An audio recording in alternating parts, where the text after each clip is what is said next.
और वहीं अब खबरों में आगे बढ़ते हुए इस बीच एक बड़ी खबर आपको बता देते कि झज्जर के विजय सैनी हत्याकांड में बड़ी कामयाबी सामने आई है। कुख्यात बदमाश संजय मुठभेड़ में ढेर किया गया है। तो फिलहाल जानकारी आपको दे रहे हैं कि पुलिस टीम के साथ ये मुठभेड़ की खबर सामने आई थी और जानकारी दे रहे हैं कि फायरिंग हुई और इसी मुठभेड़ में दरोगा को भी गोली लगी है।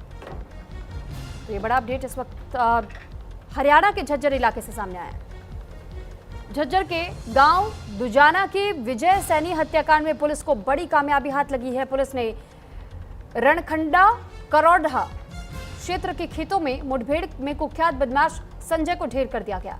मुठभेड़ में एसआई संयम सिंह के बाएं बाजू में गोली लगने से उनको अस्पताल में भर्ती कराना पड़ा। Police commissioner doctor Rajshree Singh ने बताया कि आरोपी की तलाश के लिए पुलिस की 8 टीमें लगातार छापेमारी कर रही थी।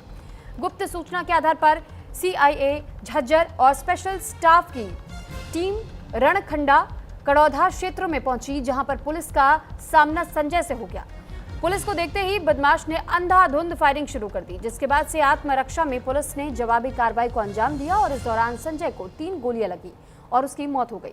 मुठभेड़ के दौरान बदमाश संजय ने पुलिस टीम को निशाना बनाते हुए लगातार गोलियां चलाई थी। फायरिंग इतनी तेज थी कि पुलिस अधिकारियों को भी मोर्चा संभालते हुए जवाबी कार्रवाई करनी पड़ी और इस दौरान पीएसआई मोहित और सीआईए झज्जर प्रभारी निरीक्षक करमबीर फोगाट पर भी गोलियां चलाई गई। हालांकि दोनों अधिकारियों ने बुलेट प्रूफ जैकेट पहन रखी थी, जिससे कि गोलियां उन्हें नुकसान नहीं पहुंचा सकी और वे सुरक्षित रहे। वहीं एसआई संयम सिंह के बाएं बाजू में गोली लगने से वो घायल हो गए, जिन्हें तत्काल उपचार के लिए अस्पताल भेजा गया। पुलिस रिकॉर्ड के अनुसार संजय एक खूंखार अपराधी था। उसने 31 मई को गांव दुजाना में विजय सैनी की गोली मारकर के हत्या कर दी थी। इससे पहले वर्ष 2021 में विजय सैनी के बेटे अनिल की हत्या भी उसी ने की थी।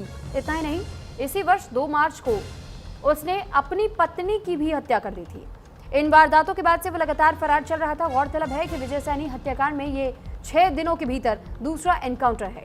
इससे पहले संजय का साथी इंद्रपाल भी गांव दुजाना के खेतों में ही एसटीएफ के साथ हुई मुठभेड़ में मारा गया था।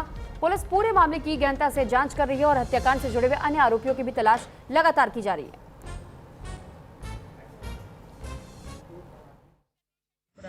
संजय जो है, इसने पहले अपनी वाइफ का मर्डर किया था, उसके बाद विजय सैनी का मर्डर किया था और बहुत दिनों से भागा हुआ था ये, और हमारी टीम से इसके पीछे लगी हुई थी। हमारी टीम के अथक प्रयास के बाद ये सब जो है पॉसिबल हो पाया और इसको जैसे ये जो है इसको पकड़ने की कोशिश की तो इसने गोली चलाई और मुठभेड़ में ही मारा गया।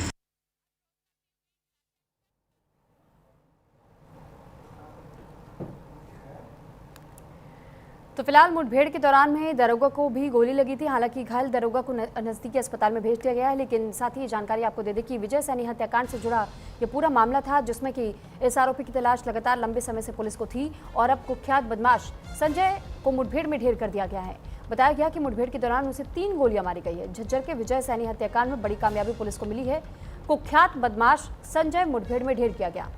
पुलिस टीम के साथ ये मुठभेड़ हुई थी। यहां फायरिंग की शुरुआत हुई। बताया गया पुलिस की ओर से कि सबसे पहले संजय ने जैसे ही पुलिसकर्मियों को देखा, उसने अंधाधुंध फायरिंग शुरू कर दी, जिसके बाद से पुलिसकर्मियों को मोर्चा संभालना पड़ गया और उसके बाद एक एक करके जब गोलियां दागी गई तो कुछ एसआई को और पुलिसकर्मियों को चोट आई है। हालांकि इसी मुठभेड़ के दौरान संजय को भी 3 गोली लगी और उसकी जान चली गई।